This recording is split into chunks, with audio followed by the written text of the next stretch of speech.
इनकलाब जिंदाबाद।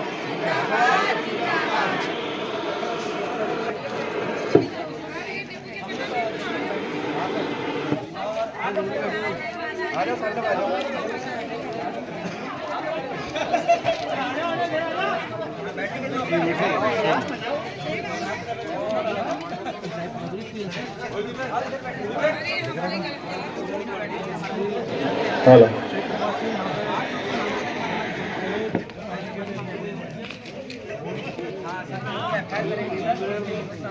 नामजद एफआईआर है और प्रशासन ने राजनीतिक दबाव में हमारे खिलाफ मुकदमे दर्ज किए। 20 तारीख की घटना और 5 तारीख को मुकदमे दर्ज होना और वो भी एसएसपी कार्यालय से इतना बड़ा दुर्भाग्य है। और हमने कल भी वार्ता की, इतने डिले जो हमारे खिलाफ एफआईआर की उसका कारण क्या था? तो कहीं ना कहीं राजनीतिक दबाव के कारण हमारे खिलाफ मुकदमे दर्ज हैं। हम 8 लोग नामजद हैं उसमें और बाकी 60 महिलाएं उसमें नामजद है। यहाँ तक कि मात्र शक्ति के खिलाफ में मुकदमे दर्ज हैं।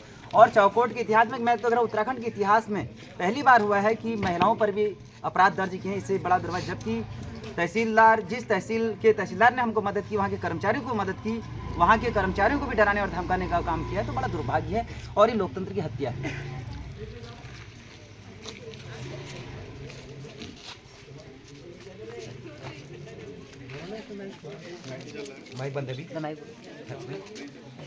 आज लगातार हमारे आमरण अनशन का, कर्मिक अनशन का 30वां दिन, और इस 30वें दिन की उपलब्धि ये है कि शासन और प्रशासन द्वारा इनाम स्वरूप हमने अपनी खेती बचाने की बात करी।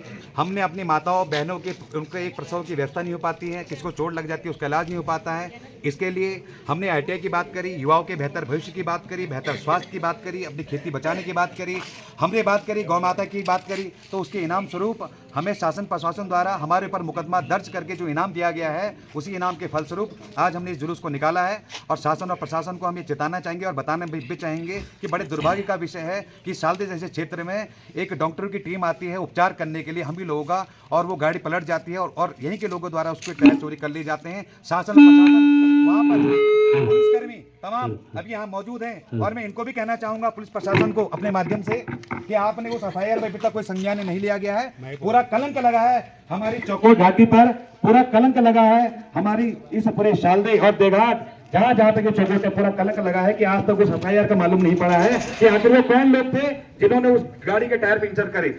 वहां पर शासन प्रशासन सुन्न हो जाता है, लेकिन जब आंदोलनकारी अपनी बात को उठाते हैं, अपने मौलिक अधिकार की बात करते हैं, अपने बेहतर स्वास्थ्य की बात करते हैं, अपने जल जंगल जमीन को बचाने की बात करते हैं, और ये जो भारतीय जनता पार्टी जो भी सरकार है, इसलिए उसका नाम ले रहा हूं, मैंने पहले भी कहा था हमारा विरोध किसी सरकार से नहीं है, किसी व्यक्ति विशेष से नहीं है, और ना हमारा मकसद किसी की लाभ या हानि के लिए है। लेकिन अभी सरकार वास्तव में अगर भारतीय जनता पार्टी की सरकार है तो हमारे लांछन उसी पर लगाएंगे। आप बात करते हैं गौ माता की, गाय पे आप राजनीति करते हैं, उन गायों की हमने बात करनी चाहिए।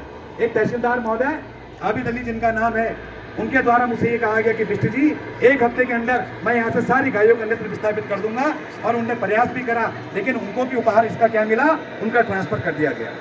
और हमारे इस आंदोलन को तोड़ने के लिए हमें बदनाम किया जा रहा है कि ये लोग शराब पी रहे हैं, ये मुर्गा खा रहे हैं। तो उसी क्रम में कल विधायक भी आए तो मुर्गा खाने, लेकिन हम उनको मुर्गा नहीं खिला पाए, उसके लिए मैं क्षमा भी चाहूँगा। और तीसरी बात मैं आप सब लोगों से ये कहना चाहता हूँ स्पष्ट तौर पर कि ये आंदोलन ललित बिष्ट, राकेश बिष्ट, दिगंबर ढोलाखंडी, जितेंद्र रजवार जी, हमारे जोशी जी का, अजय भाई का, हम लोग का आंदोलन नहीं है। ये आंदोलन किसी व्यक्ति विशेष का आंदोलन नहीं है। आज उत्तराखंड को बने 25 साल हो गए, कितने शर्म की बात है। हमने एक स्वास्थ्य की बात आपसे कही है कि अगर मेरा हाथ टूट जाए उसका प्लास्टर यहाँ पर हो जाए, मेरा सर फट जाए उसमें टाके यहाँ लग जाए, अगर मेरी माँ का और बहन का डिलीवरी होनी है उसकी व्यवस्था यहाँ पर हो जाए। मैं अपना खुद पीड़ित आदमी हूँ। मैं 2004 से मेरी माता जी को शुगर था, उनको हमेशा रणखेत और देहरादून ले जाते हुए तक गया, फिर मैं अपना प्राण त्याग की। मेरे पिताजी का स्वर्गवास ऐसे हुआ है। मेरी बहन व्यक्तिगत बात करता हूँ, जिंदार में रहती है, तो उसको खुद डोली से देघाट हॉस्पिटल लेके आया हूँ, डिलीवरी से मेरे को दर्द और दुख झेला है। अगर आप लोगों को लग रहा है कि हमें कोई राजनीति चमकानी है तो आप सब भ्रम हो, इस भ्रम को छोड़ दीजिए, जाग जाइए, होश में आ जाइए, अपने मौलिक अधिकार और स्वास्थ्य के लिए लड़ाई लड़िए। कल विधायक जी यहाँ पर आए और उनने निवेदन करा, मैं उनको भी धन्यवाद देता हूँ कि जितने उनके बस में उतना उन्होंने भी किया। उन्होंने एक बात कही कि स्वास्थ्य सुविधाएं मैं 2 साल तक नहीं दे पाऊंगा। मैं उनसे एक सवाल पूछना चाहता हूँ मंच के माध्यम से कि चौकोट की जनता को सीएम ने 20 दिन का टाइम दिया है, तो हम चौकोटिया में, तो हमारे चौकोट की जनता, शालदे देहाटवासी क्या इतने गए गुजरे हैं कि आप बोलते हैं 2 साल में डॉक्टर आएगा? ये एक सवाल बनता है बहुत बड़ा। कि जब वहां पर सीएम बोल सकते हैं कि 20 दिन में व्यवस्था होगी, 20 दिन का आंदोलन को टाइम दिया है, तो हमें 2 साल के लिए आखिर क्यों कहा गया? तो ये प्रश्न है, ये प्रश्न हर उस व्यक्ति से है, हर मातृशक्ति से है, हर महिला मोर्चा से, हर युवक से है, हर समाज सेवी से है। और दुख और उपहास का विषय यह है कि जब 24 तारीख को हमने वहां पर ज्ञापन दिया था, जो पेपर के माध्यम से मैं उसमें पढ़ रहा हूं कि 24 तारीख को ज्ञापन दिया था और जिसकी सूचना हमें नहीं है, आरके साहब ने वो रिसीव किया था। मैं एक प्रश्न पूछता हूं कि अगर हमें राष्ट्रपति को ज्ञापन देना है तो क्या मैं राष्ट्रपति भवन दिल्ली जाऊंगा? आज तक ज्ञापन दिया गया है तहसील के माध्यम से, आरके साहब ने उसको रिसीव करा है। उसके 6 और 7 दिन बाद एसडीएम महोदय यहाँ पर आती हैं, अरे अगर आपके पास ज्ञापन नहीं था आप यहाँ पर क्यों आते हैं? कल विधायक जी ने उनको फोन करा स्पीकर खोल के, वो कहती हैं आरके साहब को बुलाया गया जिन्होंने रिसीव किया था। आरके साहब कहते हैं कि मैंने तो रिसीव करके मेल कर दिया था। एसडीएम महोदय ने 30 दिन तक मेल चेक नहीं करी, उसमें किसकी गलती है? एफआईआर भी तो इसी मानक से दर्ज हुई है कि सूचना नहीं थी। आखिर जितने लोगों पर एफआईआर दर्ज हुआ है, इसका जिम्मेदार कौन है? क्या आप किसी छोटे से कर्मचारी के ऊपर गाज गिरा देंगे? मैं पूछना चाहता हूं इस सवाल को। बात करते हैं आचार संहिता की। आचार संहिता तो वहां लगी है, वार्ड मेंबर के चुनाव होने, तहसील से तो कोई मतलब ही नहीं है। तीसरी बात यह है कि तहसीलदार महोदय ने हमें स्वयं कहा था कि आप गाय को लेकर यहाँ पर आइए, हम इन गायों की व्यवस्था करते हैं, इन पे हम टैग लगाते हैं, उसके बाद हमारे ऊपर ही एफआईआर दर्ज होती है। तो घोर निंदनीय है और घोर उपहास का विषय है और दुख भी है और पीड़ा भी है कि एफआईआर को मैं तो झेल लूंगा। एक अधिवक्ता होने के नाते राकेश भाई भी झेल लेंगे, धौलाखंडी जी भी झेल लेंगे, जितेंद्र भाई भी झेल लेंगे, लेकिन तमाम जो 60 लोगों पर, हमारी मातृशक्ति पर, माताओं पर, बुजुर्गों पर, युवा पर जो एफआईआर लगी है वो कैसे झेलेंगे?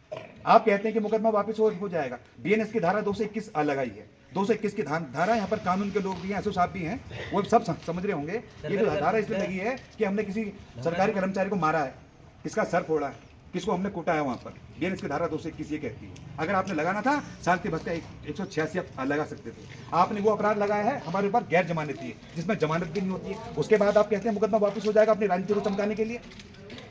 तो इसलिए मैं सभी लोगों से कहना चाहूंगा कि आप चेत जाइए, जागरूक हो जाइए अपने मौलिक अधिकारी की। आप लड़ाई के लिए, हमें फांसी भी हो जाएगी, हमें कोई दिक्कत नहीं है, हम वहां भी झूल जाएंगे, लेकिन जब तक ये मांगे पूरी नहीं होंगी आंदोलन जारी रहेगा, आंदोलन और उग्र होगा। और माननीय विधायक ने बोला है कि 10 तारीख को सीएम महोदय से वार्ता होगी। वार्ता के उपरांत जब माननीय मुख्यमंत्री महोदय के पास यहाँ से शिष्टमंडल जाएगा 10 तारीख को, उस वार्ता में क्या होता है उसके बाद पता चलेगा। फिलहाल हमारा आंदोलन जारी है, हमारा विरोध जारी है, हमारा जुलूस जारी है और ये आंदोलन तब तक नहीं टूटेगा जब तक हमारी मांगे पूरी नहीं हो जाती हैं। चाहे इसके लिए हमें जेल भी जाना पड़े, उसके लिए भी तैयार है, हमें फांसी हो जाए हम उसके लिए भी तैयार हैं। जय हिंद, जय भारत, जय उत्तराखंड।